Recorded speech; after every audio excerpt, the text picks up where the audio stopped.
한방 찬송가 109장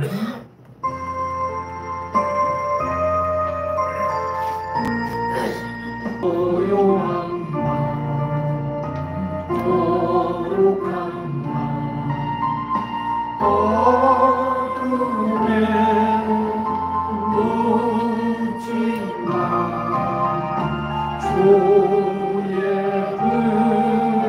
부르라는 것을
고요한 맘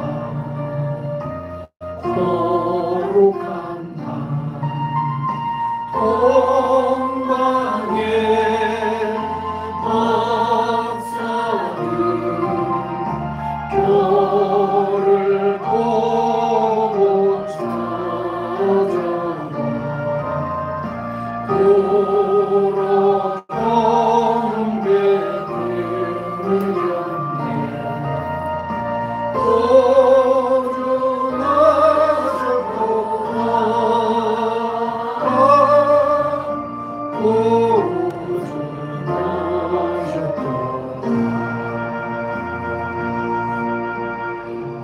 고요한 맘 거룩한 맘 주 예수 너신 맘 고의 얼굴 만지마 세상 빛이 되었네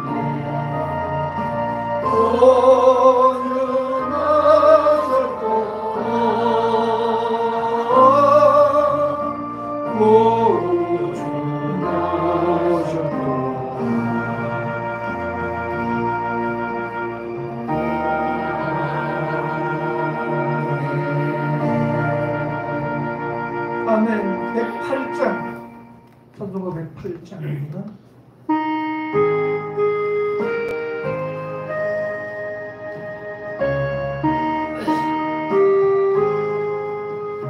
어린 주 예수 길자리 없어 그 귀하신 몸이 우유에 있네 하늘 별들이 반짝이는데 그 어린 주 예수 얼굴 전에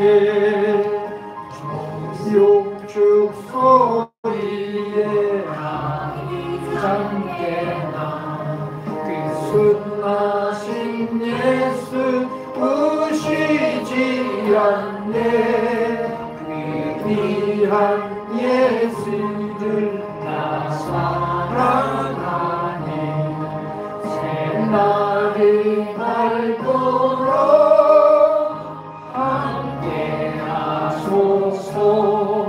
주 예수 내 곁에 가까이 계셔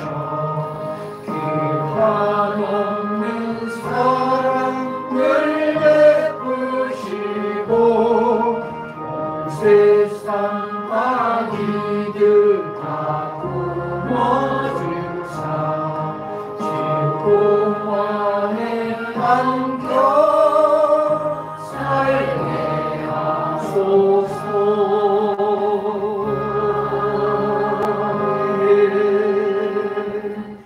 아멘. 성탄 찬양 거룩한 밤 622장 622장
만왕의 왕이 이 땅 위에 오셔 우리의 참된 친구 되시길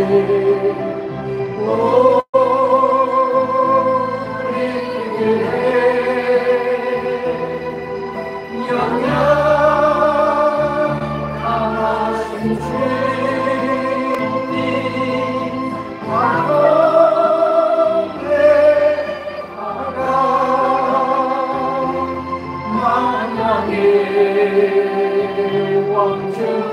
왕주님께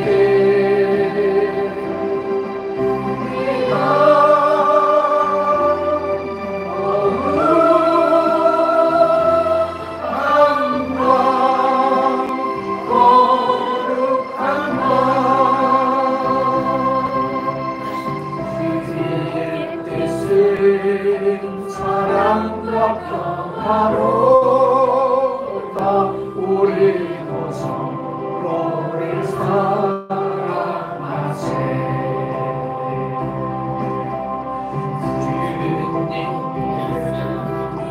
주님께서 사슬을 끊으시니 이 땅에 엉클림이 사라져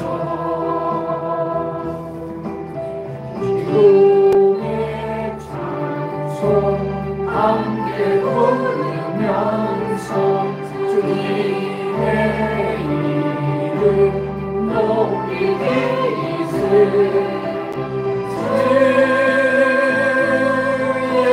예수님 그 이름 영원하리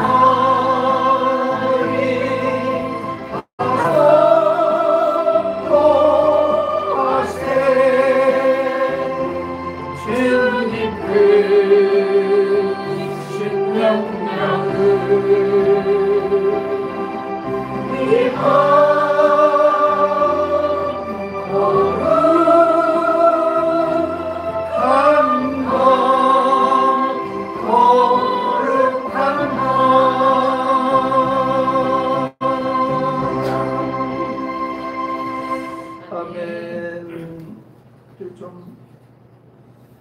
찬양을 한곡하도록 하겠습니다. 기쁘다 구주 오셨네.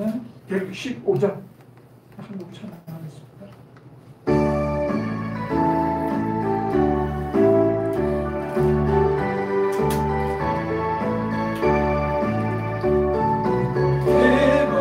구주 오셨네.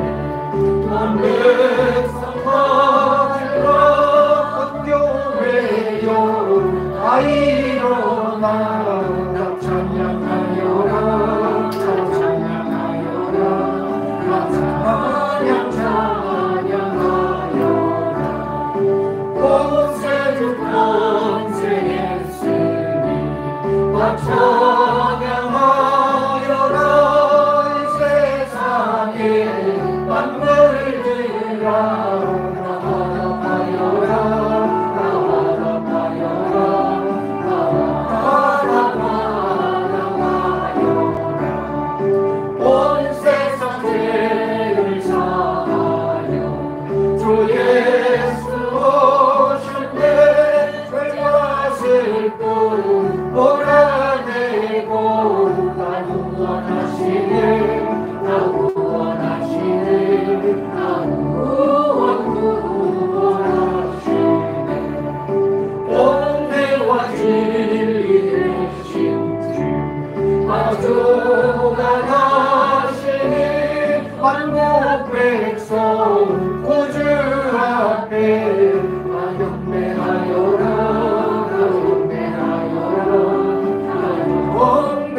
아멘. 하나님 말씀 보시겠습니다. 하나님 말씀은 마태복음 2장 3절과 누가복음 23장 5절 2절 말씀 함께 보시도록 하겠습니다. 같이 보시겠습니다. 시작. 헤롯 왕과 온 예루살렘이 듣고 소동한지라. 우리가 더욱 강하게 말하되 그가 온 유대에서 가르치고 갈릴리에서부터 시작하여 여기까지 와서 백성을 소동하게 하나이다. 아멘. 기도하겠습니다. 참 좋으신 하나님 우리 아버지, 하나님의 사랑과 은혜 감사하고 감사를 드립니다. 우리 예수 그리스도를 이 땅에 구세주로 보내주시고 그로 인하여서 이 복음의 소식이 온 세상에 전파되고 주의 백성들이 영접하여 하나님의 자녀로 하나님 나라 소망으로 이 땅에서의 삶을 기쁘고 가치 있는 삶으로 만들어갈 수 있게 하여 주시니 참으로 감사합니다.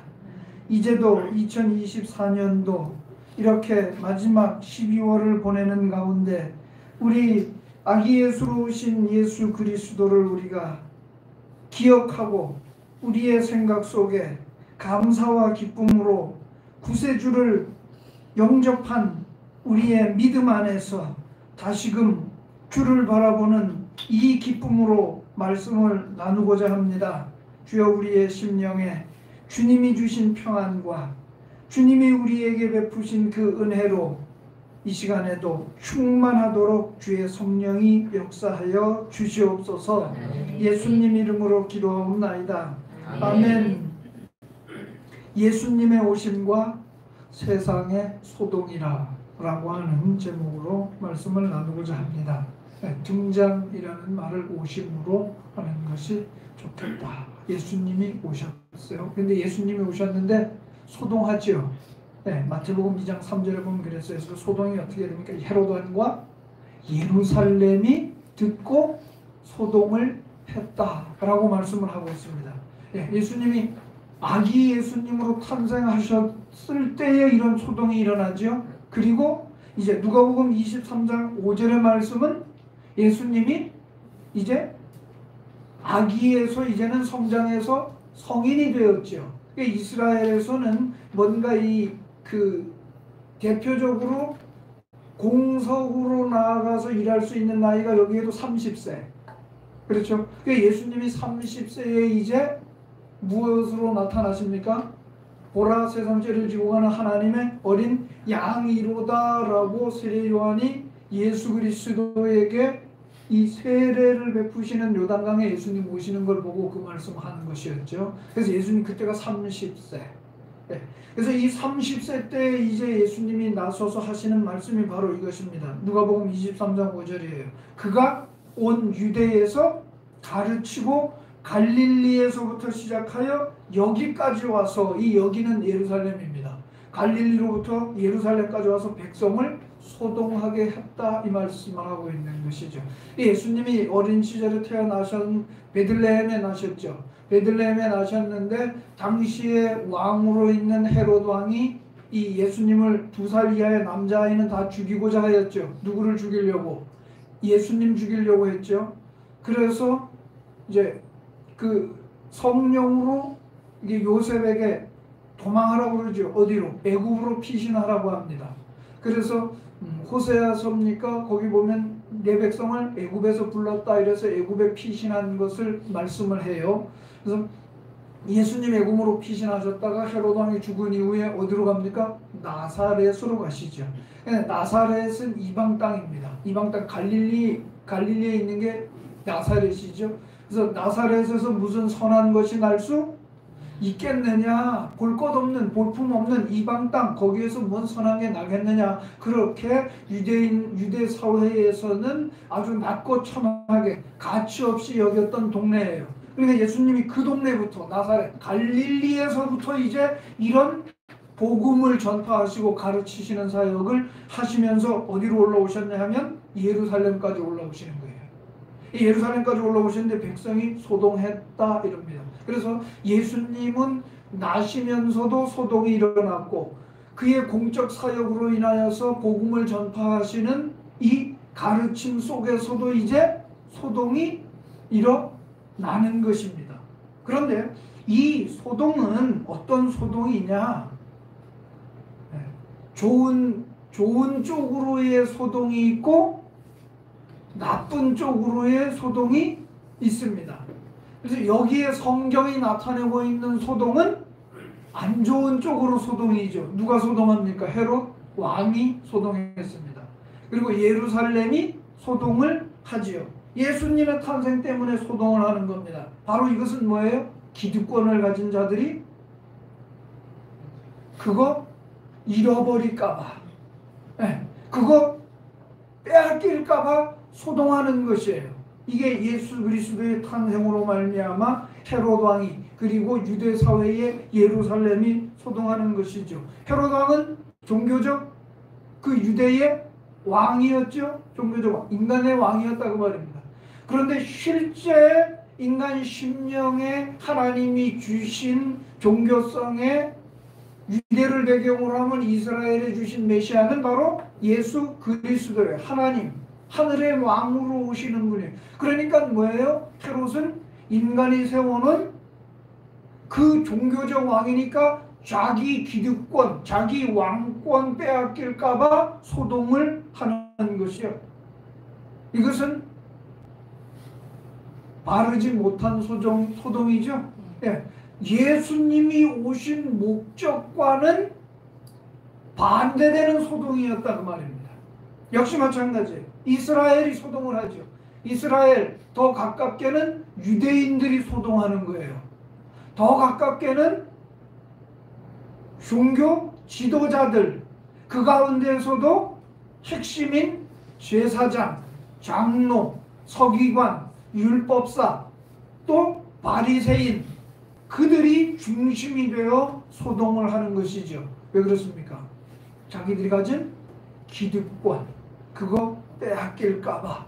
그리고 예루살렘 하면 하나님의 도성이지요. 하나님이 계시는 집이 예루살렘인데 예루살렘 그 도성이 소동이 일어나는 겁니다. 왜 소동이 일어나겠어요? 그래서 이스라엘 유대인들에게 이 소동이 일어나는 것은 뭐예요? 율법을 가진 자들에게 복음이 오니까 율법이 소동을 하겠죠. 왜? 율법이 자기 역할이 없어지거든. 그러니까 그 율법의 역할을 빼앗기지 않으려고 소동을 하는 거예요. 야, 이거 큰일 났구나. 우리가 이거 단돌이 하지 아니하면 그거 우리 율법 이거 다 무너지게 생겼네. 소동을 한단 말이에요. 오늘 이 시대도 마찬가지입니다. 복음이 들어서면요, 반대되는 율법이 소동을 하는 거예요. 어떻게? 무너질까봐, 빼앗길까봐, 잃어버릴까봐. 이 시대도 똑같습니다. 그러니까 사단이 절대 안 뺏기려고 하는 것이죠. 율법을 세워가는 것은 하나님의 역사가 아니에요. 사단이 안 뺏기려고 하는 것이지. 왜? 그 율법에 묶어놔야 자기 백성 되는 거니까. 하나님은 예수 그리스도를 보내서 복음으로 하나님의 자녀로 단을 묶는 거예요. 그런데 사단은 율법으로 단을 묶어서, 근데 율법에 묶이는 사람들이 사단이 묶는 것으로 보질 않잖아요. 어떻게 해요? 믿음이라고 하는 것으로 율법의 굴레에 들어가는 거예요. 그러니까 속는 것이죠. 그리고 예루살렘이 소동을 하는데, 예루살렘은 뭡니까? 예루살렘은 예수님이 뭐라고 말씀하세요? 내 아버지의 집이라고 그랬죠. 내 아버지의 집을 강도의 굴혈로 만든다, 이렇게 말씀합니다.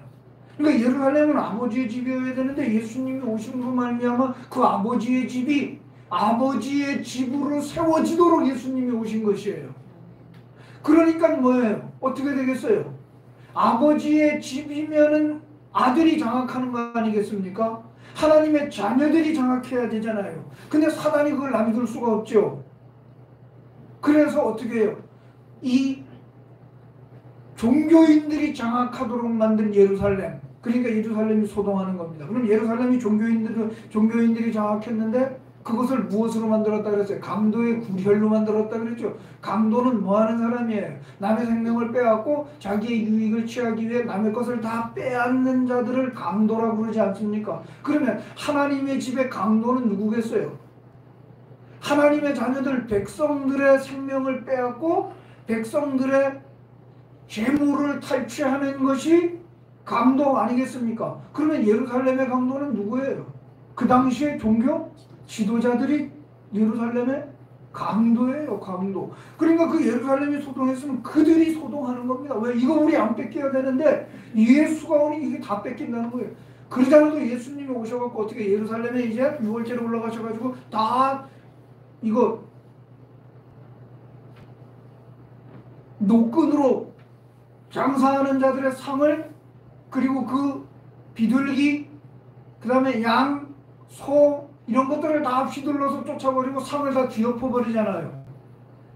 예수님이 오시니까 이게 막 소동이 일어나는 것이죠. 그들이 뭐예요? 강도의 굴혈을 만들었다, 이 말은 뭡니까? 그 당시에 종교 지도자들이 예루살렘을 탐욕의 도구로 만들었습니다. 탐욕의 도구. 자기들의 배를 불리는 도구로 만들었다, 이 말이에요. 그러면 뭐예요? 오늘날도 이 종교기관이라고 하는 것이 여기에서 벗어나질 못합니다. 벗어나지 못해요. 예수님이 오셨다고 나팔을 불어대는데 소동은 일어나는데 어떤 소동이에요? 구원의 소동이 일어나는 게 아니고 자기들이 가지고 있는 기득권, 탐욕의 그 배경을 만들어 놓은 거예요. 그거 없어질까 봐 소동이 일어나는 거예요. 똑같습니다.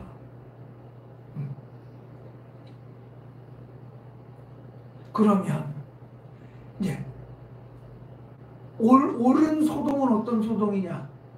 구원의 소동이 일어나야 되겠죠. 예수님이 오시면 구원의 소동이 일어나야 되는데, 이 구원의 소동은 그렇게 요란 법석을 떠는 시끌벅적하게 어떤 막 그냥 나팔을 불어대고 북을 치고 어떤 이벤트성 행사로 막 그냥 축제의 장으로 벌어지는 구원의 소동이 일어나지 않습니다.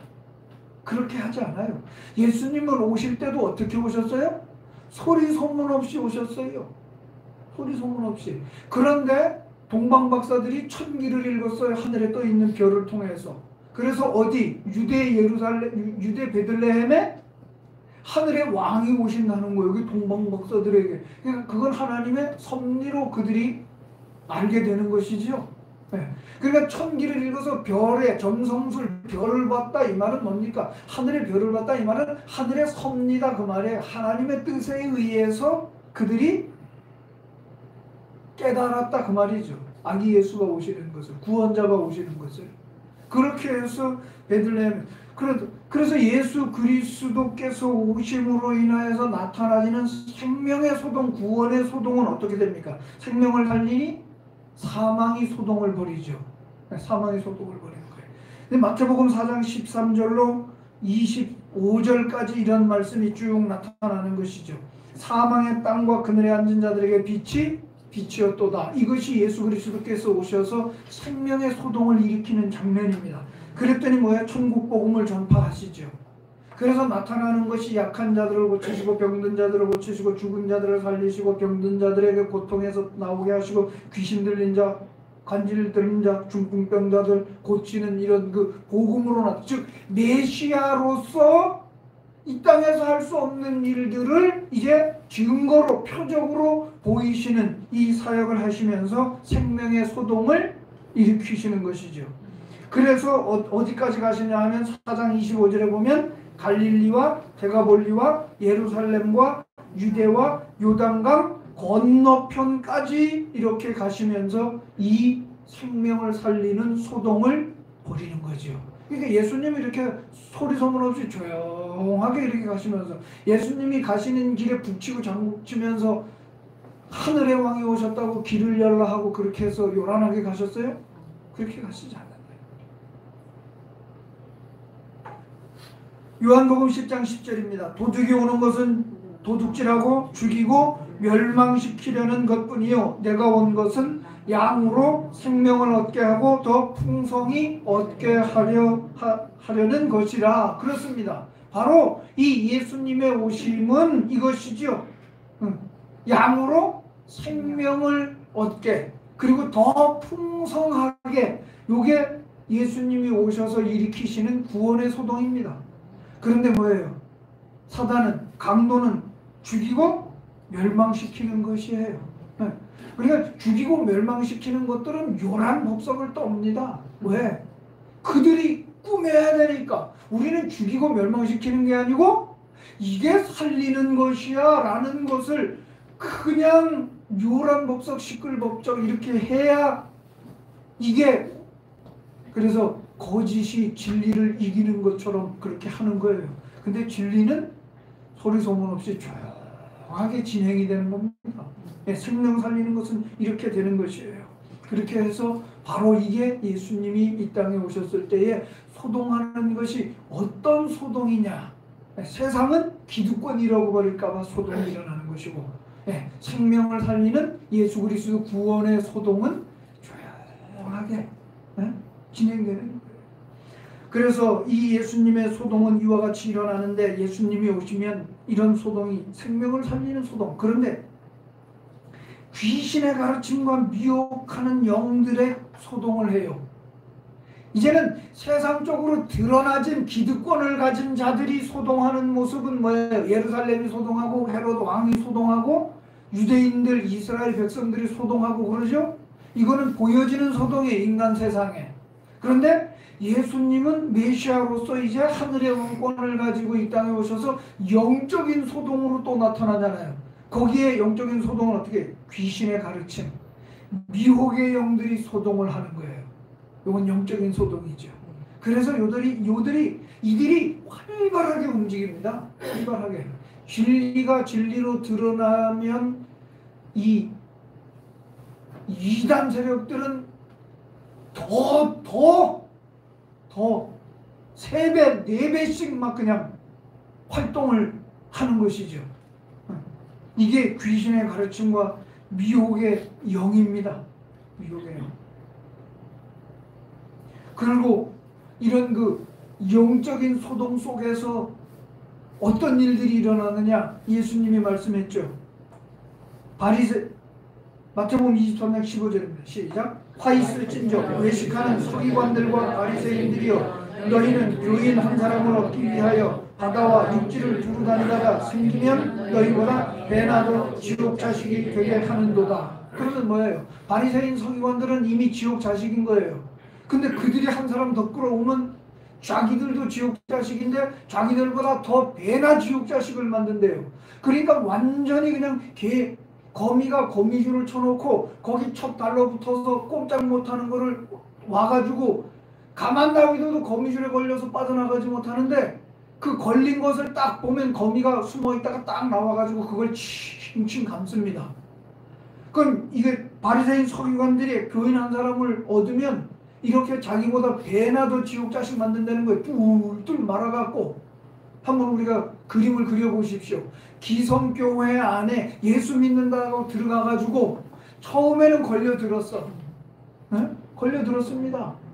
그 다음에는요 완전히 그냥 칭칭 감아가지고 율법으로 완전히 칭칭 감아가지고 빠져나오지 못하게 만들어 놓습니다.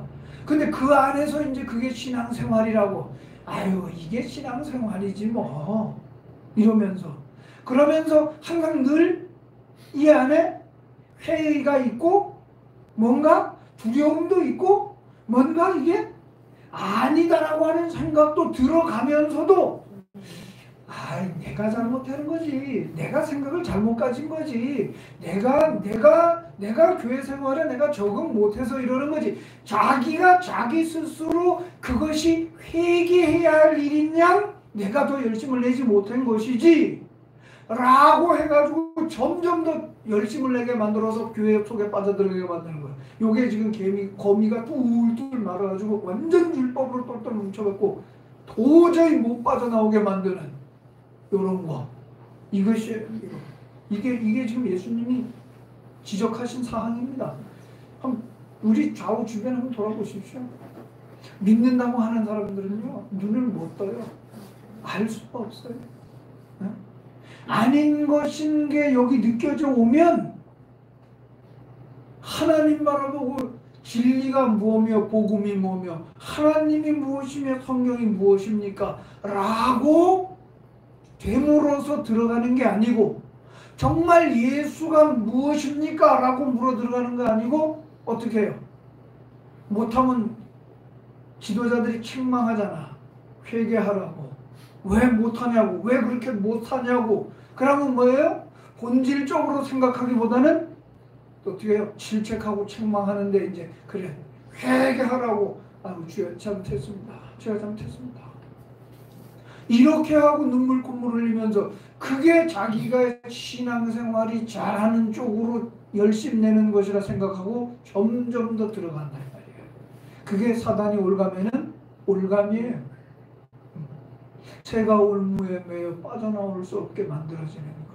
이게 현대 기독교의 모습입니다. 그리고 성도들의 현 주소예요. 못 나오게 되어 있습니다. 못 나오게 되어 있어요.